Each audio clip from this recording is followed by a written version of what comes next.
Good morning everyone and welcome to my class of mathematics my maths my methods. Class 11th में अब हम start करने जा रहे हैं next exercise 10.3।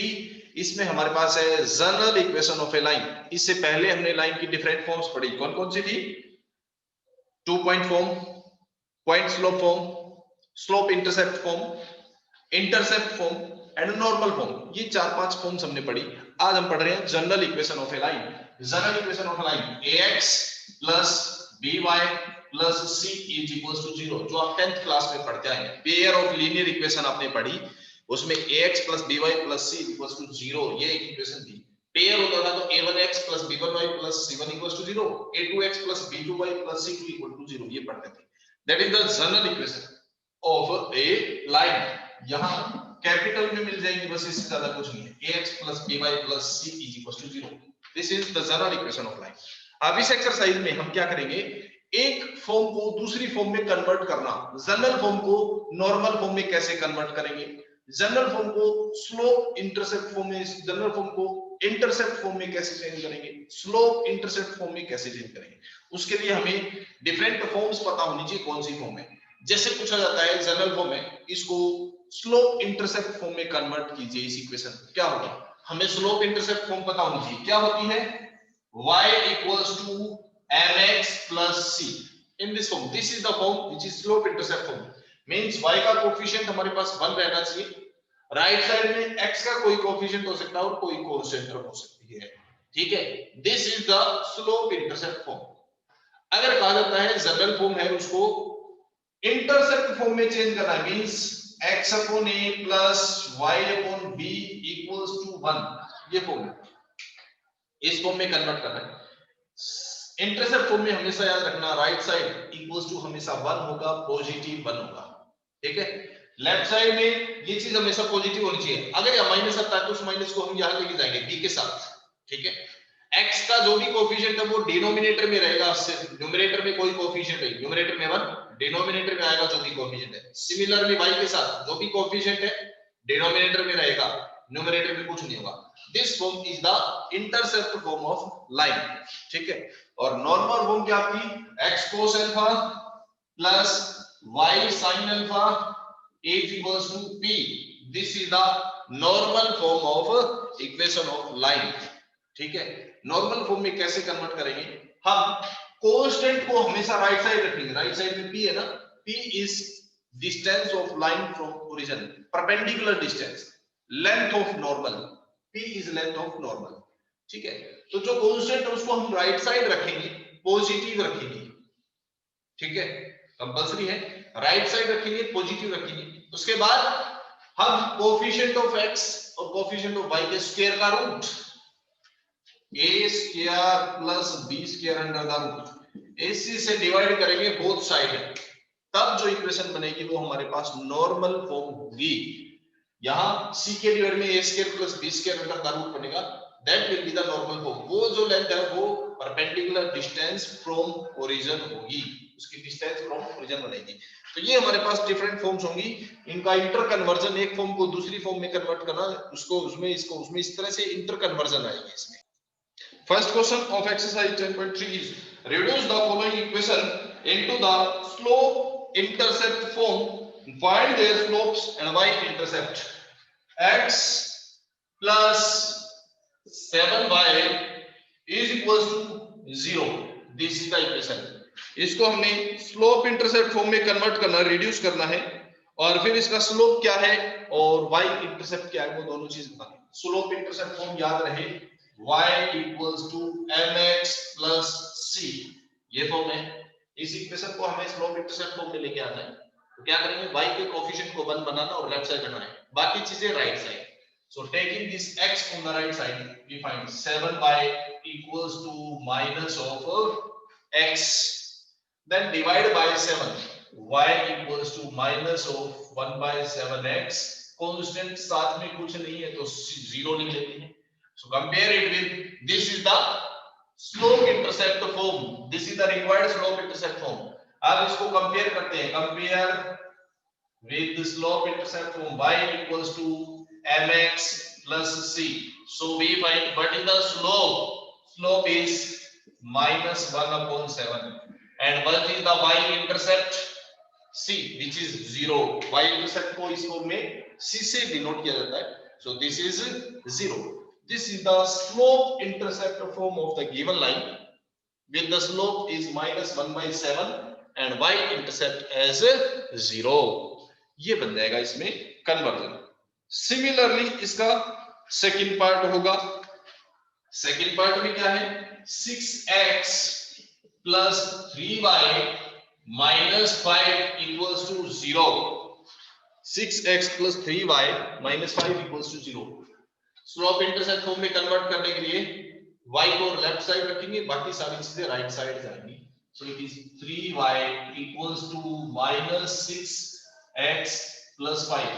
Now divide by 3 से डिवाइड करते हैं तो y equals to minus 6 upon 3 x plus 5 upon 3. So y equals to minus 2x plus 5 upon 3. This is the slope intercept form. This is the slope intercept form. Slope intercept form of given equation of line. Now compare it with y equals to mx plus c. So we find m is equals to -2 and y intercept c which is equals to 5 upon 3. This is the slope. This is the slope and this is the y intercept. तो slope और y intercept दोनों चीजों की value आ जाएगी हमारे पास. Slope is -2 and y intercept is 5 upon 3. Same pattern पे third है y equals to 0 दे रखा है. डायरेक्ट कंपेयर कर लो और कुछ है ही नहीं. So you can write it as 0x plus 0. On comparing, slope is 0, y intercept is 0. Bas, just. After that, we are going to the next question. Question number second. Second में से मैं आपको एक पार्ट कराऊंगा, बाकी आप अपने आप ट्राई करके देखेंगे, ठीक है? Second question, second part करते हैं इसका. Second question, second part. Question is 4x minus 3y equals to 6. ये है. Reduce the following equation into intercept form and then find its intercepts. दोनों intercepts क्या होंगे वो बताने. इसको intercept form में convert करना है. And we know that the intercept form is x upon a plus y upon b equals to 1. This is the intercept form.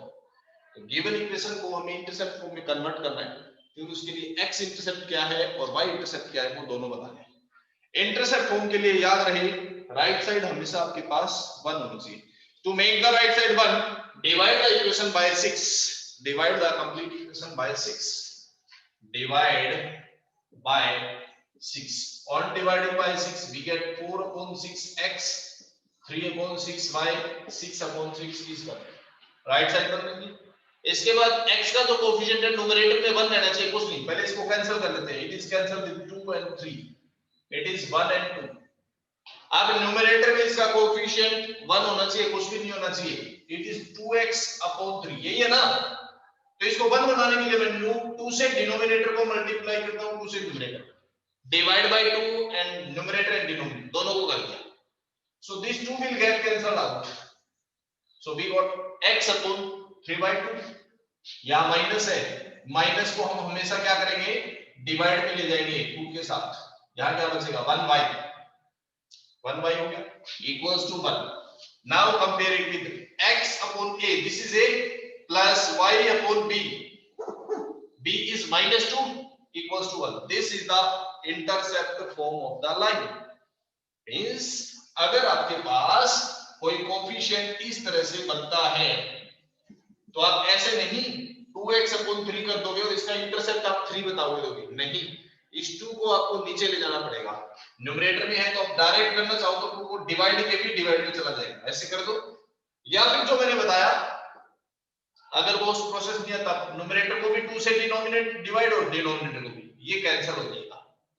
तो ये बन जाएगा आपका 1. आ जाएगी ये चीज. So this is the required intercept form with x intercept which is generally denoted by a is equals to 3 upon 2 and y intercept which is generally denoted by B, y-intercept is equals to -2, दोनों intercept आ जाएंगे, x intercept भी है और y intercept भी है। This is the question number second. इसका मैंने second part कराया है, फर्स्ट पार्ट आप सेम पैटर्न से करेंगे। थर्ड पार्ट में x का कोई कोफिशिएंट आई थिंक है ही नहीं, y 3y + 2 है, 3y + 2 = 0, ये है। इंटरसेप्ट फॉर्म में कन्वर्ट करने के लिए प्रोसेस सेम ही, कांस्टेंट को राइट साइड रखो, बट इसको 1 बनाना है। 1 बनाने के लिए क्या करेंगे, डिवाइड बाय -2, 3 था, डिवाइड बाय -2, y = 1 बन गया। x का कोई कोफिशिएंट नहीं है यहाँ पे, तो यही इक्वेशन इसकी बन जाएगी। इसका 3 जो है वो डिवाइड में आ जाएगा, 3 क्या आ जाएगा, डिवाइड में। x you can write as 0x, x नहीं है तो उसको क्या लिख सकते हैं, 0x प्लस 3/-2y = 1। और ये 3 न्यूमरेटर में, तो इसको क्या करेंगे, डिनोमिनेटर में ले जाएंगे। इस 3 को ले जाते हैं डिनोमिनेटर में, it will be -2/3 = 1। Question number third, exercise 10.3 question number third. Question है हमारे पास, reduce the following equation into normal form। Normal form में इसको रिड्यूस करना है। Find their perpendicular distance from origin, origin से उसकी जो perpendicular distance है वो फाइंड करनी है।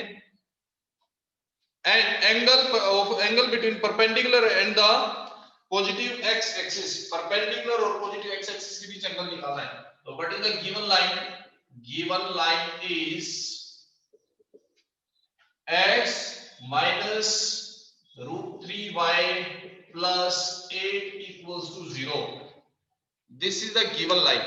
Question is convert it into the normal form. Normal form में convert करना। We know that normal form is x cos alpha plus y sin alpha = p। बताया था अभी आपको, normal form में convert करने के लिए constant को आप right side रखेंगे और positive रखेंगे। Then divide by coefficient of x square plus coefficient of y square under the root। क्या करते हैं इसको, taking the 8 on the right side, it is -√3y = -8। take it as positive, इसको हम बनाते हैं positive. so -x plus √3y = +8। now divide it by coefficient of x square plus coefficient of y square under the root। इससे divide करते हैं, 1 का square 1, √3 का square 3, 1 + 3 4, और 4 का रूट निकालेंगे तो 2। so divide it with 2। so we got, what do we get? We get -1/2x, let it is equation number 2। ये थी हमारी इक्वेशन नंबर 1। तो डिवाइड करते हैं इक्वेशन 2 को बाय दिस, तो -1/2x plus √3/2y = 8/2। This form is known as normal form। इस normal form को अगर हम थोड़ा सा और सिंपलीफाई करते हैं, we find it is √3/2y = 4। This form is the normal form of the given equation of line। ये इसकी normal form है। This is the required normal form, is required normal form। अब इस नॉर्मल फॉर्म के लिए आप check भी कर सकते हैं कि आपकी नॉर्मल फॉर्म सही है या नहीं। चेक कैसे होंगे, नॉर्मल फॉर्म में होता क्या है, x cos alpha plus y sin alpha = p, यही होता है, ठीक है। एक रफ चेकिंग भी है आपकी। You know that cos square alpha plus sin square, cos square plus sin square is always 1, ये होता है। So you can check it, it will act as cos alpha, it will act as sin alpha। तो cos square means 1/4 plus sin square means 3/4, it will be equals to 1, ये 1 के equal है। तो एक just normal सी checking भी हो सकती है आपकी कि ये सही है या नहीं हमारी। So this is the normal form of given equation of line. अब इसके लिए हमें angle between x axis and the normal line means alpha angle find करना है and distance from origin means p find out करना है। सो compare with x cos alpha plus y sin alpha equals to p. So we find what is cos alpha? It is equals to minus 1 by 2. What is sin alpha? It is equals to root 3 by 2. Coefficient of x जो है वो cos alpha, coefficient of y जो होगा वो sin alpha, and distance from origin p is equals to 4. This is the distance of line from origin, means also known as length of normal. इसको length of normal भी कहते हैं या distance from origin. अब इसका angle alpha find करना है हमने। क्या होगा? एंगल अल्फा फाइंड करने के लिए दो तरीके हैं, या तो cos की ये वैल्यू और sin की ये वैल्यू, दोनों वैल्यू देखो कहां आती हैं, या फिर आप फाइंड कर लो tangent sin alpha divide by cos alpha. We find tangent alpha is equals to sin alpha upon cos alpha root 3 by 2 upon minus 1 by 2. 2 will get cancelled, minus root 3. Tangent की value root 3 कहां होती है? 60 डिग्री, 60 डिग्री। But minus root 3 tangent negative कौन से quadrant में होता है? थर्ड चैप्टर में हमने डिस्कस किया था, ट्रिग्नोमेट्री में हमने डिस्कस किया था, टेंजेंट नेगेटिव होता है सेकंड क्वाड्रेंट और फोर्थ क्वाड्रेंट में। ठीक है, तो या तो ये सेकंड क्वाड्रेंट में जाएगा या फोर्थ में। सेकंड क्वाड्रेंट में एंगल हो तो 180 माइनस थीटा होता है, यहाँ पे 60 आ रहा है, या तो 180 माइनस 60 होगा, या फिर 360 माइनस जो भी एंगल है थीटा वो होगा। ठीक है, अब हमें देखना है इनमें से कौन सा होगा। आप दोनों चीजें चेक कर लो, टेंजेंट चेक करने की जरूरत नहीं पड़ेगी। साइन पॉजिटिव, कोस नेगेटिव। साइन पॉजिटिव और कोस नेगेटिव, ये दोनों चीज देख लो। फर्स्ट क्वाड्रेंट साइन पॉजिटिव, कोस भी पॉजिटिव होता है, नहीं होगा। सेकंड क्वाड्रेंट साइन पॉजिटिव और कोस नेगेटिव होता है सेकंड क्वाड्रेंट में। आपको चारों क्वाड्रेंट के बारे में बताया था ट्रिग्नोमेट्रिक चैप्टर में, चैप्टर 3 में। तो second quadrant sin is positive and cos is negative, so it means alpha will lie in the second quadrant. We can write this tangent alpha is minus of tangent 60 degree, and this can be written as tangent alpha is equals to tangent of 180 minus 60 degree, or alpha is equals to 120 degree। और आप ये पूरा simplify ना करके आप direct लिख लो, solving it, we find alpha is equals to 120 degree। अगर आप सोल्व करके डालेंगे तो भी कोई प्रॉब्लम नहीं है, this is 120 degree। so angle between x axis and a normal line is 120 degree and distance from origin is 4। this is the required normal form of the given equation of a line। ये बन जाएगी इसकी normal form. इसका second part भी इसी प्रकार से हो जाएगा। क्वेश्चन है y minus 2 equals to 0, normal form में कन्वर्ट करना है। प्रोसेस सेम रखना है, ठीक है। y इक्वल्स टू 2, कांस्टेंट को राइट साइड ले जाएंगे, प्लस रखेंगे। x नहीं है, you can write 0x, okay. Constant को राइट साइड रखना है। नॉर्मल फॉर्म बनाने के लिए divide by, process remain the same, divide by coefficient of x square, coefficient of y square and other root means 1, और 1 से डिवाइड करें तो इक्वेशन पे कोई इफेक्ट नहीं होगा। This is the equation which is in the normal form. ये equation इसकी नॉर्मल फॉर्म रहेगी। Distance from origin means p is equals to 2 and cos alpha is 0, sin alpha is 1। cos alpha 0 होगा आपका, sin alpha 1 होगा, p equals to 2। Direct बता सकते हैं आप, देखिए cos की वैल्यू 0 और sin की वैल्यू 1 कहां होती है? 90 डिग्री। So alpha is equals to 90 degree. आपका एंगल भी आ गया, डिस्टेंस फ्रॉम ओरिजिन भी आ जाएगी। तो ये हो जाएगा इसी का second part, exercise 10.3 question number 3 second part. ठीक है, आज हम इतना ही करते हैं। इसके बाद नेक्स्ट क्लास में इसका आगे का जो एक टॉपिक और आएगा, distance of A point from a given line. एक गिवन लाइन से किसी पॉइंट की डिस्टेंस कैसे फाइंड करते हैं। ये एक लाइन है, ये एक पॉइंट है, अब इस पॉइंट और लाइन के बीच की डिस्टेंस कौन सी निकालनी है, डिस्टेंस निकालनी कैसे निकालेंगे? जब भी किसी पॉइंट और लाइन के बीच की डिस्टेंस की बात होती है तो डिस्टेंस हमेशा परपेंडिकुलर ली जाती है। वैसे तो डिस्टेंस बहुत सारी हो सकती है, इस पॉइंट से ये भी डिस्टेंस है, ये भी, ये सारी डिस्टेंसेस हैं, बट जब क्वेश्चन में कुछ मेंशन नहीं है और लिखा है find the distance of the point from the line, हमेशा परपेंडिकुलर डिस्टेंस की बात होती है। मींस ये इसकी परपेंडिकुलर डिस्टेंस है, हमें सिर्फ यही फाइंड आउट करनी है। जब भी पॉइंट और लाइन के बीच की डिस्टेंस की बात होती है, we find the perpendicular distance. ठीक है, ये टॉपिक हम नेक्स्ट क्लास में डिस्कस करेंगे। तब तक के लिए thank you very much and have a nice day. Bye bye.